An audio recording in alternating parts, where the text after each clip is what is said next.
Kasih karunia dan damai sejahtera Allah, itulah yang memelihara hati dan pikiranmu sekalian di dalam Kristus Yesus Tuhan kita. Amin. Saudara-saudari, marilah kita mendengarkan firman Tuhan yang terambil dari kitab Mazmur pasal yang ke-20 ayat 6 sampai dengan 7 ditambah ayat 9. Demikianlah bunyinya. Sekarang aku tahu bahwa Tuhan memberi kemenangan kepada orang yang diurapinya dan menjawabnya dari surganya yang kudus dengan kemenangan yang gilang gemilang oleh tangan kanannya. Orang ini memegahkan kereta dan orang itu memegahkan kuda, tetapi kita bermegah dalam nama Tuhan Allah kita. Ya Tuhan, berikanlah kemenangan kepada Raja. Jawablah kiranya kami pada waktu kami berseru. Demikianlah pembacaan firman Tuhan. Saudara-saudari, satu-satunya sumber kekuatan bagi orang percaya dalam menghadapi kesulitan yang terjadi di dunia ini adalah dengan cara berdoa. Saudara-saudari, satu-satunya sumber bagi orang percaya dalam menghadapi kesulitan adalah dengan cara berdoa. Bahkan tokoh reformator kita, Dr. Martin Luther, juga pernah mengatakan bahwa menjadi orang Kristen tanpa berdoa tidak lebih menjadi seorang yang hidup tanpa bernapas. Jika dilihat dari sisi medis, orang yang sudah tidak bernapas biasanya disebut sudah meninggal. Kalau perasa tidak bernapas dikaitkan dengan kerohanian, berarti orang yang tidak berdoa adalah orang yang mati rohani, atau dengan kata lain, orang yang hidupnya telah terputus hubungannya dengan Allah. Itu sebabnya Martin Luther mengatakan bahwa doa adalah napas kehidupan orang percaya. Saudara-saudari, dalam bacaan perikop kita hari ini, Daud pun mengakui bahwa doa memainkan peranan penting dalam kehidupan jasmani dan rohani seseorang.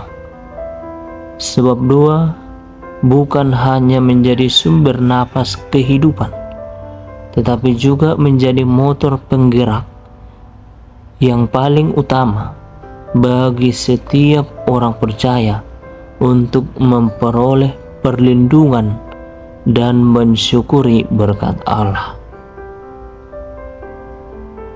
Melalui perikop ini, kita dapat melihat bahwa Daud juga meyakini di dalam doa terdapat kekuatan Allah. Wujud konkret kekuatan Allah terlihat bagaimana Allah memberi kemenangan dalam setiap masalah yang kita hadapi. Hal itu tampak saat kita berada dalam kesesakan. Allah selalu turut memberikan solusi dan meluputkan kita dari bahaya. Namun perlu kita ingat, sesungguhnya bukanlah karena kita berdoa setiap saat sehingga segala sesuatunya dapat berjalan dengan baik. Sebab Allah bukanlah Allah yang dapat kita atur sesuai dengan kehendak kita. Namun yang perlu kita percayai bahwa Allah akan tetap memelihara kita, melindungi kita, menjaga dan merawat kita, walaupun sebenarnya tanpa kita minta. Namun dalam hal ini, orang yang membangun hubungannya baik dengan Allah lewat doa tentu adalah orang yang menggantungkan hidup hanya kepada Allah, yang bersyukur akan anugerah Allah. Dalam Mazmur yang ditulisnya ini, Daud memohon kepada Tuhan agar membantunya berperang melawan musuh. Ia tidak semata-mata mengandalkan pasukannya atau strategi perang yang telah ia persiapkan, karena dia tahu bahwa Tuhanlah sang pemberi kemenangan. Daud belajar dari hidupnya bahwa Tuhan adalah satu-satunya perlindungan. Oleh karena itu, melalui renungan ini, bagaimanakah sikap kita sebagai orang yang percaya, atau bagaimanakah kita menunjukkan teladan yang kuat bagi sesama kita? Apakah kita hanya bisa merongrong saja tanpa berbuat sesuatu, atau apakah kita berserah sepenuhnya di dalam doa kepada Allah?